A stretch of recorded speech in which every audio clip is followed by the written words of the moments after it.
네, 사도행전 강해 계속 진행하고 있습니다. 성령님의 임하심이란 제목으로 함께 말씀을 나누도록 하겠습니다. 예수님께서 제자들에게 나타나셔서 40일 동안 하나님의 나라를 가르치시고 예수님의 부활하심을 많이 증거하신 이후에 승천하셨죠. 승천하시고 난 후에 제자들이 예루살렘으로 돌아왔습니다. 예루살렘에 돌아와서 한 것이 무엇이냐? 무엇을 했었죠?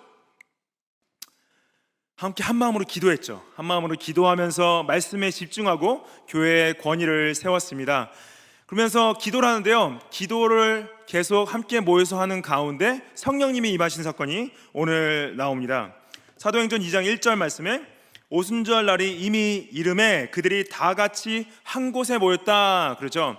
그래서 Day of Pentecost, 오순절이란 단어 자체의 문자적 의미는 50일을 얘기합니다. 50일을 얘기해서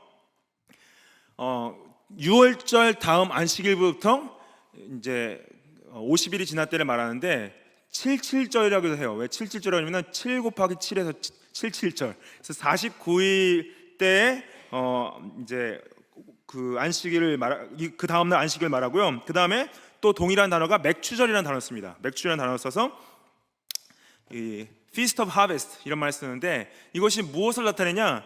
결국에는 이 추수 감사를 하는 것, 추수의 잔치라는 건 뭐냐면은 성령님의 오심을 통해서 이제 그리스도의 복음이 열방으로 나아가면서 전 세계적인 추수가 이루어질 것을 암시하고 있는 이름의 뜻을 가지고 있습니다. 그 데렉 토마스라는 신학자가 이런 말을 했어요. 오순절은 창조, 탄생, 죽음, 부활과 승천 그리고 재림과 함께 역사상의 획기적인 순간 중 하나입니다. 이런 얘기를 했습니다. 이게 무슨 의미냐? 예수님이 하나님께서 이 땅을 창조하셨죠. 그리고 예수님께서 인간의 몸을 입고 오셨죠. 그리고 십자가에서 죽으셨죠. 그리고 부활하셨죠. 승천하셨죠. 이것이 다 인간의 역사 가운데 역사적인 사건인데 역사적인 사건 중에 굉장히 중요한 의미를 가지고 있는 사건들인데 오순절날 성령님이 임하신 사건도 동일하게 획기적이고 중요한 역사적 사건이다. 근데 이 의미에는 개혁신학자들이 말하는 것은 이것은 역사적으로 반복되는 사건은 아니다라는 의미를 담고 있습니다. 그게 뭐냐? 예수님이 다시 오셔서 다시 십자가에 죽으시고 다시 부활하셔야 될 일은 없는 거죠. 왜냐하면은 그건 역사적이고 그 의미가 충분히 충족이 됐기 때문에 성령님이 오신 사건도 동일하게 한 번으로 충분하다는 걸 얘기를 하는 거예요. 다시 오순절 사건이 있어야 될 필요가 없다고 얘기를 하는 겁니다. 이것이 왜 중요하냐면은 교회사 가운데서 이것을 오순절이 반복적으로 일어난다고 생각하시는 분들이 계셨어요.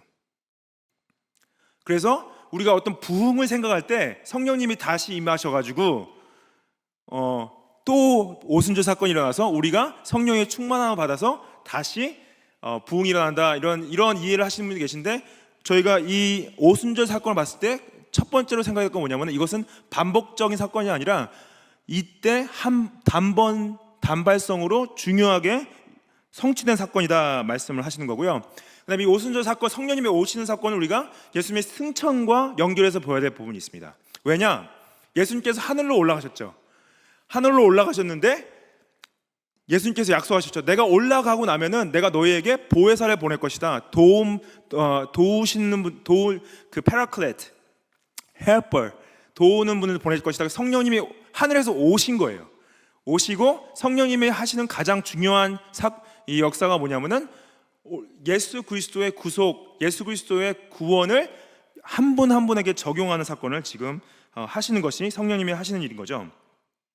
이때 이 다락방에 모였던 숫자가 120명 정도라고 이제 저희가 보고 있습니다. 이제 이들한테 성령님이 임하시는데 다 아시죠? 2절 말씀 보시면은 호련히 하늘로부터 급하고 강한 바람같이 소리가 있었다 그래요. Suddenly there came from heaven a sound like a mighty rushing wind. 갑자기 왔다. 그리고 강한 바람같이 왔다 그러죠. 그래서 성령님의 단어를 구약에서는 히브리어로 루악이라는 단어를 씁니다. 루악. 그리고 신약에 와서 헬라어로는 뉴마라는 단어를 씁니다. 그래서 성령님이 구약에서는 루악, 신약에서는 뉴마. 근데 이 단어의 원어적 의미에 어떤 의미가 포함되어 있냐면은 바람, 그리고 숨, wind and breath. 이 의미가 원어에 담겨 있어요. 그래서 성령님이 바람과 같이 왔다라는 것은 그 원어적 의미를 담고 있는 것을 또 포함한 동시에 구약에서는 바람을 하나님의 임재로 또 표현을 하고 있습니다.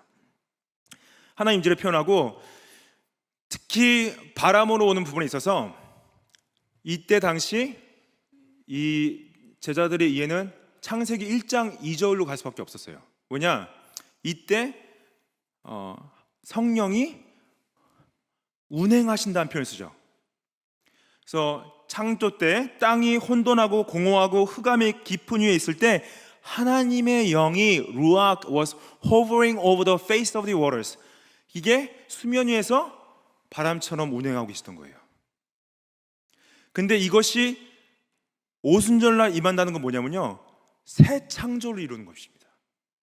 하나님이 창조 때 성령을 통해서 창조를 이루셨던 것처럼 새 교회가 일어날 때 하나님의 영으로 새 창조를 이루시는 건데, 이거는 구약의 예언자들의 예언의 성취예요.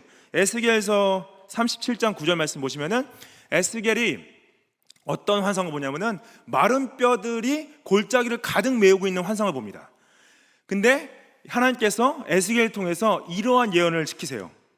대언을 시키십니다. 내게 이르시되 인자야 너는 생기를 향하여 대언하라 그래요.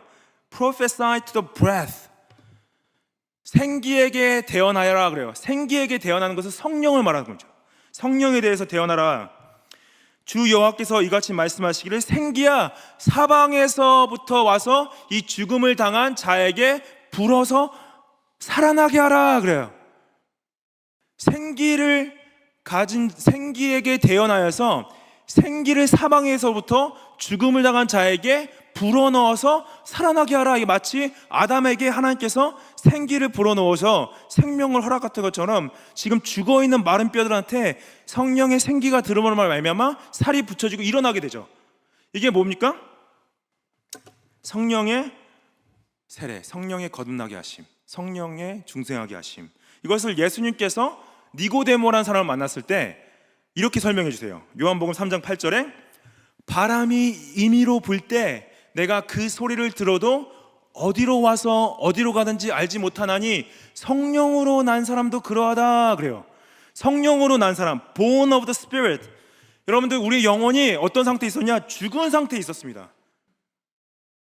죽은 상태에 있었어요. 우리가 하나님과의 관계가 끊어진 상태에서 태어나게 됩니다. 영적으로는 죽은 상태에서 더 이상 하나님과 교제할 수 없고 하나님께 나아갈 수도 없고 이 세상에 살아오면서 육신은 살아있지만 우리 영혼은 죽은 상태에 있었는데 성령으로 말미암아 우리 영혼이 다시 거듭나게 되고 다시 태어나게 됐을 때 성령으로 다시 태어난 것을 예수님께서 이렇게 바람이 임의로 부는 것 같이 말씀하시죠. 이건 뭐냐?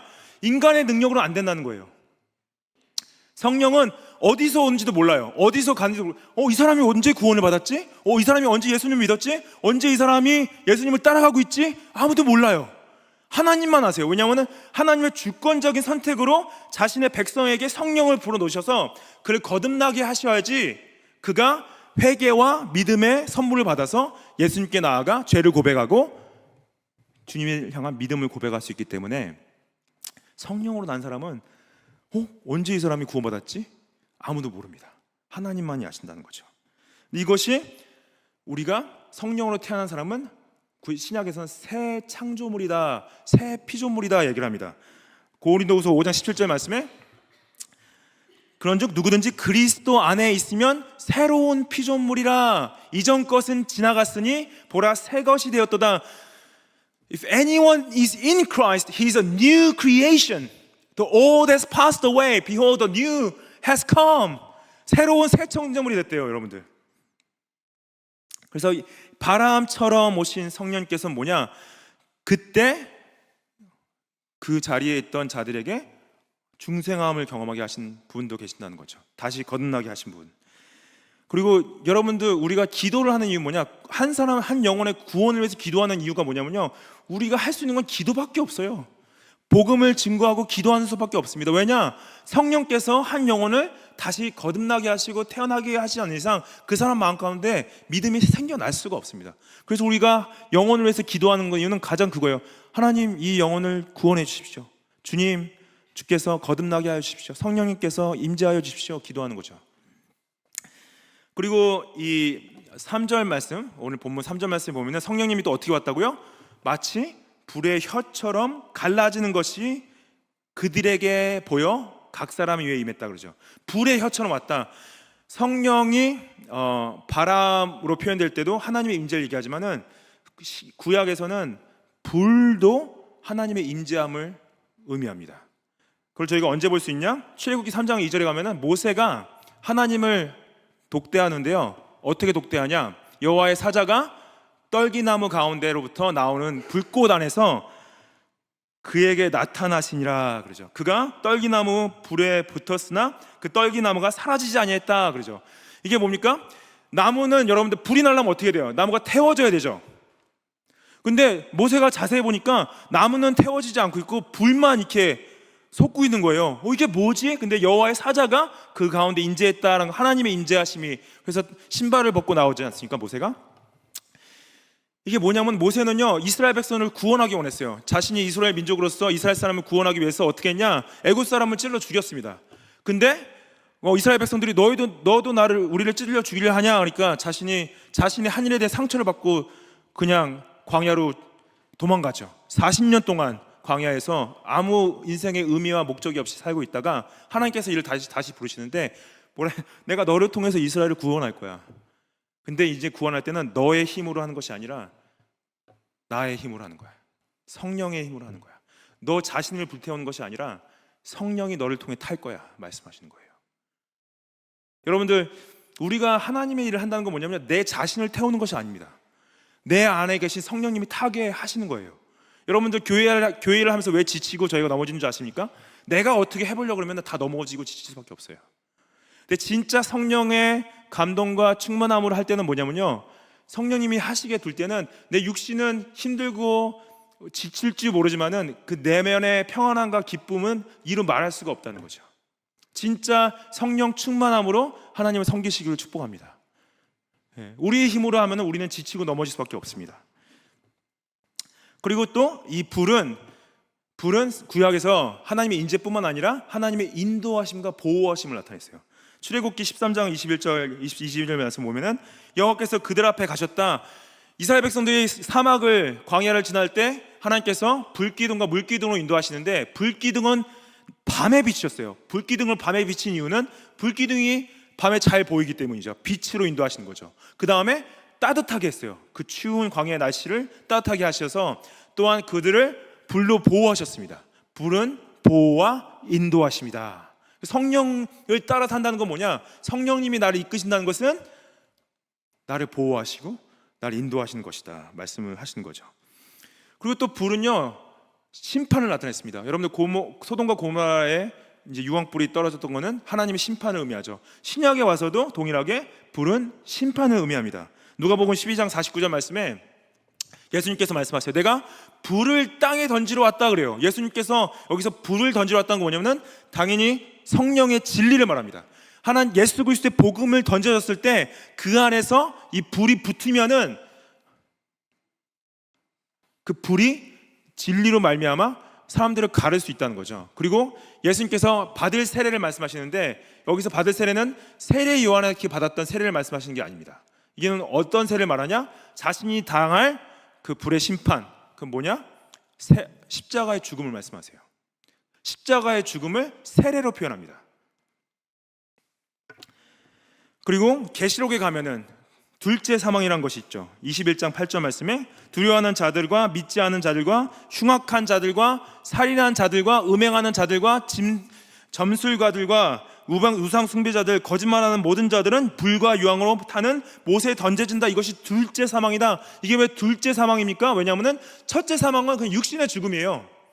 육신의 죽음 위에 둘째 사망이 있다고 말하는 것은 영적인 죽음을 말합니다. 지옥을 얘기하는 거죠. 근데 하나님 앞에서 범죄한 모든 자들은 둘째 사망에 들어갈 수밖에 없다. 하지만 그리스도로 말미암아 성령의 거듭남을 입고 주님의 의를 입은 자들은 영원한 하나님 나라 가운데 들어갈 것이다 약속하시죠. 이것을 근데 우리가 오늘 본문 말씀에 사도행전 2장 3절에 성령께서 바람과 불처럼 임하시는데 각 사람에게 하나씩 임했다라는 표현을 씁니다. Rested on each one of them. 여러분들, 그래서 기독교 신앙은요, 공동체 신앙이기 이전에 지극히 개인적인 신앙입니다. 왜냐하면 하나님께서 변화 주실 때, 여러분들 나는 믿는 가정에서 태어났습니다. 우리 부모님, 우리 아버지가 장로님이십니다. 나 교회 평생 다녀왔습니다. 그걸로 여러분들, 내가 교회에 맨날 출석했다고 구원받는 거 아니죠. 내 가족이 크리스찬이라고 구원받는 거 아니죠. 내가 믿는 나라에서 태어났다고 구원받은 거 아니죠. 예수님을 인격적으로 만나지 않으면은, 내 개인이 내 의지로 예수 그리스도를 주님으로 따르고 있지 않다면요, 그것은 구원의 증거가 될 수가 없습니다. 예수님은 각 사람에게 성령을 보내셔서 한 사람 한 사람을 변화시키고 계시다는 거죠. 여기서 이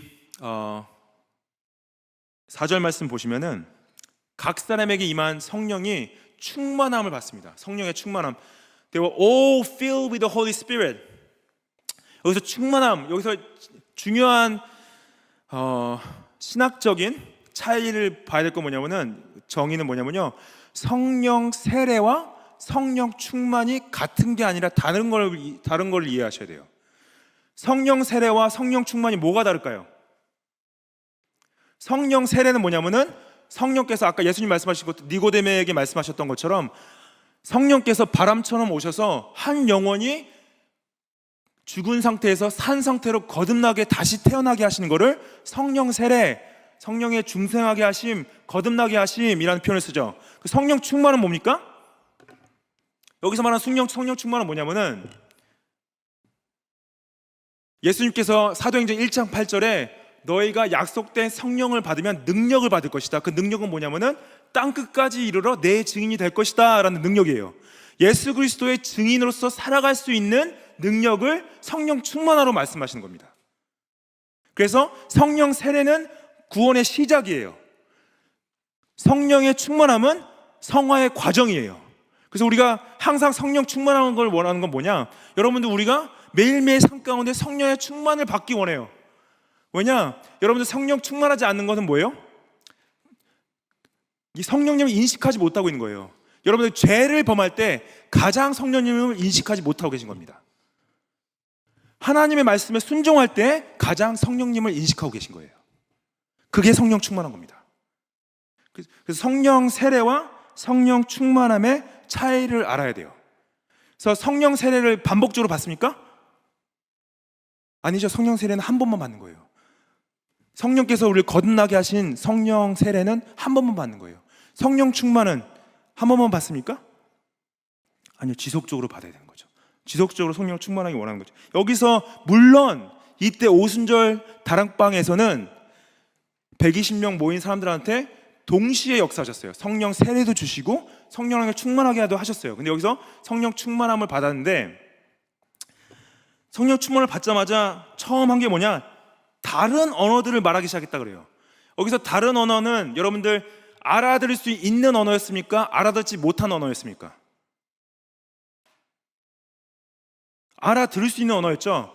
그냥 각 지방에 있는 사람들이 어떻게 나의 네이티브 랭귀지를 이 사람들이 하지? 갈릴리 사람들이 어떻게 나의 네이티브 랭귀지를 하고 있지라는 표현을 쓰죠. 그래서 이 5절 말씀에 경건한 유대인들이 천하 각국으로부터 왔다, 예루살렘에 머물러 있다, 이 소리가 남에 무리가 모여서 각각 자기의 방언으로 제자들이 말하는 것을 듣고 소동했다. 그래서 여기서 영어로 보시면은 speak in his own language 라고 말하죠. 그리고 7절 말씀에 다 신기하게 놀라 여겼다. 갈릴리 사람들이 어떻게 우리나라 말을 하지? 여기서 말하는 건 이 8절 말씀에 각 사람이 난국 방언으로 듣게 됐다 그러죠. 그래서 여러분, 언어가 어떻게 나오냐? 2장 9절 말씀에 바데인과 메데인과 엘람인과 메사보다인, 유대인, 갑바도기아인, 본도와 아시아, 그리고 10절에 부르기아, 밤빌리아, 애굽, 구레네, 이 지방들이 다 어디냐면요, 지도를 보시면은 예루살렘을 중심으로 다 다른 나라에서 온 거예요. 애굽말 한 사람, 로마말 한 사람, 아시아 티르키예 말을 한 사람, 막 이란 말, 아라비아 말, 이런 것들을 다 여러분들 생각해 보시죠. 그 언어가 얼마나 다른지 아세요? 정말로 그 한국말하고 중국말, 일본말 전혀 못 알아들으면 그거랑 똑같이 알아듣는데 이 사람들이 어떻게 갑자기 한국말 한 사람들이 어떻게 갑자기 중국말과 일본말을 하지? 그러는 거예요. 알아들을 수 있는 언어를 말을 했다는 거죠. 성령께서 왜 이것의 가장 큰 의미를 신학자들은 뭘로 보는 줄 아십니까? 바벨탑의 저주를 뒤집은 것이다 말씀하세요. 바벨탑의 저주. 아까 우리 은정 전사님이 아이들한테 설명하실 때 뭐라고 하셨나요? 사람들이 하나님을 모르고 자신들을 위해서, 자신들의 성공을 위해서 살려고 할 때 하나님께서 그 죄악을 보시고 흩으셨죠. 언어를 다 나누게 하셔서. 근데 이 지금 성령께서 임하시면서 다른 언어를 하실 때 말씀하시는 건 뭐냐면은 이 모든 민족을 하나로 묶는다는 거예요. 하나의 메시지로, 한 분으로 묶는다는 것을 의미하고 있다는 것입니다. 제가 이제 이 말씀을 마지막 포인트에서 좀 더 강조를 할 텐데 그걸 좀 넘어가기 전에 하나 좀 굉장히 중요한 부분을 짚고 넘어가려고 해요. 뭐냐면은 과연 성령 세례의 증거가 방언을 하는 것인가라는 부분이에요. 성령 충만의 증거가 방언을 하는 것인가, 다른 나라 언어를 하는 것인가라는 부분입니다. 여러분들 어떻게 생각하세요? 오늘 방언을 하는 것이 성령 세례와 성령 충만의 증거입니까? 여러분들 예수님을 믿는데도 불구하고 방언 못 하시는 분들 계시죠? 그러면 여러분들은 성령 세례를 못 받으신 겁니까? 성령 충만을 못 받으신 겁니까? 네. 저희는 장로교단에서는 그렇게 생각하지 않습니다. 성령 세례는 뭐냐면은 여러분들이 예수님을 삶의 구주로 영접했다는 그 자체가 성령 세례를 이미 받았다는 증거예요. 예수님을 믿는 믿음을 고백하시는 분은 성령 세례를 이미 받은 것이고, 성령을 충만하다는 것은 다른 나라 언어를 할 수 있다는 걸 말하지 않습니다. 근데 여기서 왜 이렇게 성령님이 임하시자마자 성령의 충만함을 주면서 다른 나라 언어로 말하게 하셨냐? 이것은 이 복음이 열방으로 나갈 것을 나타내시기 위해서 단회적으로, 반복적이 아니라 단회적으로 초대교회에 다른 나라 언어를 할 수 있도록 기름 부으신 거예요. 근데 여러분들 이것을 단회적이 아니라 반복적으로 생각한다 그러면 계속 오순절 사건이 반복되어진다, 우리가 또 받아서 또 방언을 하게 된다 생각하시면은 다르게 생각할 수 있습니다. 다르게 생각하는 교단이 있어요. 오순절 교단에서는 다르게 생각하고 계십니다. 그런데 제가 이 말씀을 드리기 전에 제가 이 말씀 설명을 드리는 이유는 다른 교단을 정죄하거나 비판하려고 설명드린 게 아니라 다르게 생각할 수 있다는 걸 보여드리기 위해서 말씀을 드리는 거예요. 호주 오순절 교단 Australian Christian Churches, 거기 교단 헌법에 4장의 13항에 보면은 성령 세례에 대한 정의가 나옵니다. 지금 작년 4월에 다시 한번 이분들이 확인을 하고 동의를 했는데, 보시면은 우리는 성령의 세례를 믿습니다라는 부분인데요. 이는 구원과는 구별되고 이후에 오는 변화되는 경험입니다. 이는 모든 신자에게 가능하며 방언을 하는 초기 증거와 함께 따릅니다. 이는 세상에 대한 효과적인 증인으로서 능력을 가져오게 합니다. 그렇게 써 있죠. 그래서 성령 세례를 구원과 동일하게 보시지 않습니다. 거기서부터 저희가 가장 큰 차이가 있어요. 저희는 성령을 세례를 받아야지만 구원을 받을 수 있다고 가르치고요. 이제 여기 이분들은 성령 세례와 구원을 따로 말하고, 그래서 이제 second blessing, 성령 세례는 예수님을 믿는 분들도 성령 세례를 받아야 된다고 가르치세요. 성령 세례를 받았을 때 가장 큰 증거가 뭐냐면은 방언을 하는 것이 가장 큰 증거라고 가르치십니다. 그래서 보면은 initial evidence of speaking in tongues, 그래서 성령 세례를 받은 증거는 방언을 하는 것이다 가르치시는 거죠. 그래서 이 혼란이 와요. 그렇죠? 개신교 안에서도 다르게 생각할 수 있기 때문에. 그렇죠? 왜냐하면 그 교회에 소속되신 분들은 방언을 받은 것이 성령 세례를 받은 증거이기 때문에 모두가 다 방언을 받기 원하시는 거죠. 그렇죠? 근데 저희가 정의 내리는 성령 세례의 정의는 뭡니까? 요한복음 3장에서 말씀하셨던 예수님께서 성령의 세례는 아무도 모른다. 그거는 그 믿음의 그 성령의 세례를 받은 자들은 오직 예수 그리스도를 주인으로 고백하는 사람들이다 말씀하시는 거고요. 성령 충만을 받은 증거로 방언을 하는 것이 아니라 예수 그리스도의 뜻을 순종하고 그리스도의 증인으로 살아가는 것을 말씀을 하시는 거죠. 근데 여러분들 이거 가지고 저희가 싸울 필요 없습니다.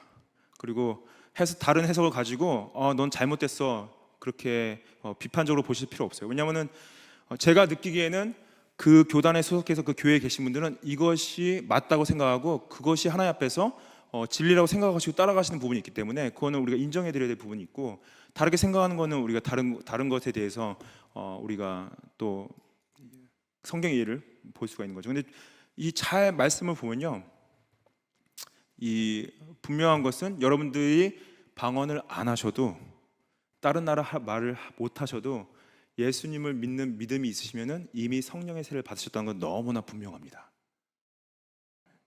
그리고 성령 충만하면요, 다른 나라 언어를 못 하셔도, 알아듣지 못하는 방언을 못 하셔도 분명히 그리스도의 뜻에 순종하는 삶을 살고 계시다면은 성령에 충만하신 거예요.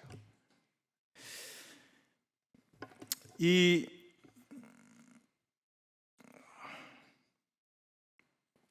마지막 포인트인데 이게 굉장히 중요합니다.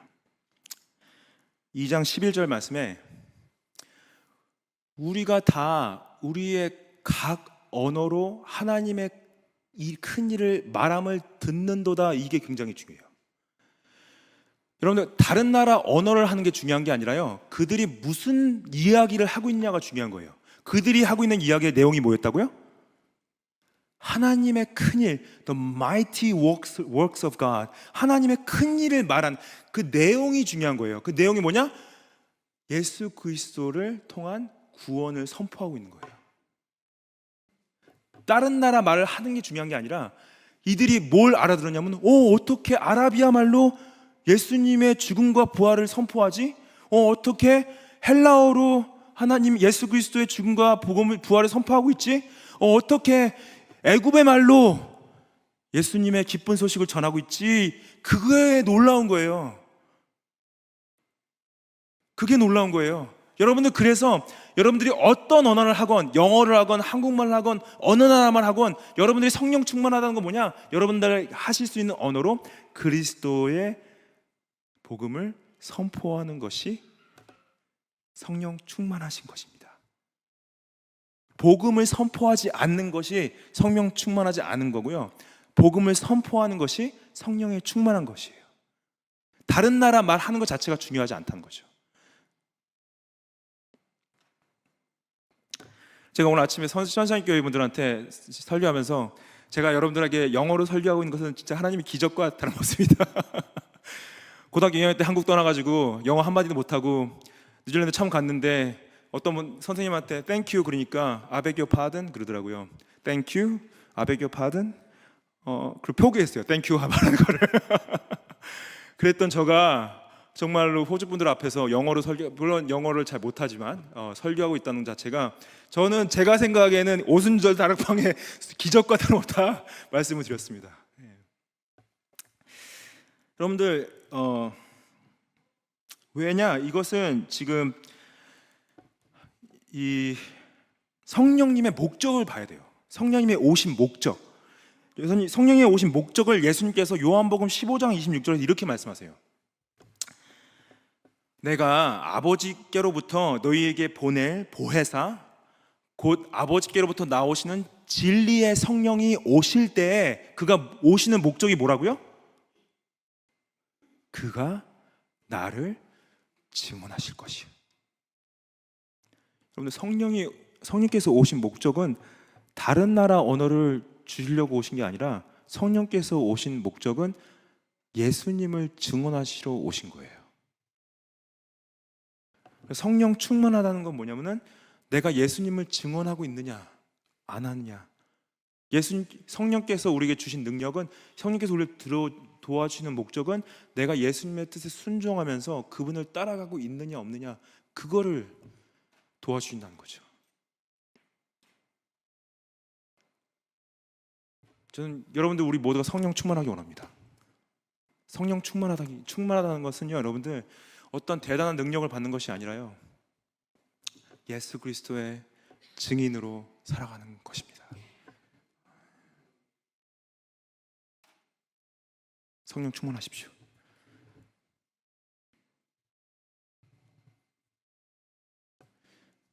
매번 서부교회가 그리스도의 증인으로서 쓰임 받기를 축복합니다. 같이 기도하시겠습니다.